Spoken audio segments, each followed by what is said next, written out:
These are the front highway bars for Indian Scouts. Now, if your riding on your Scout goes a bit further than just a weekend rip to your favorite lunch spot or daily commuting, I'd highly recommend you consider these. Now, I've been personally surprised by how many Scout owners use their Scouts for longer distance riding, weekend getaways, and things of that nature. And if you're going to be doing that, these things really become valuable.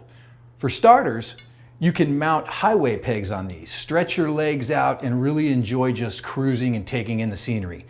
Indian sells infinite highway pegs separately. I recommend you check them out. Secondly, these also give your bike a bit more of a classic look. That whole front highway bar thing really instills an iconic feel to your cruiser. Finally, these things are super strong. They're finished with a beautiful bright chrome, so they really give a little more bling and a little more flair to your Scout.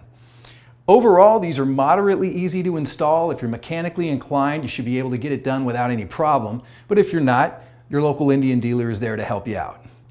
Either way, if you like to push the limits, go longer distances on your Scout, I highly recommend you check out these front highway bars.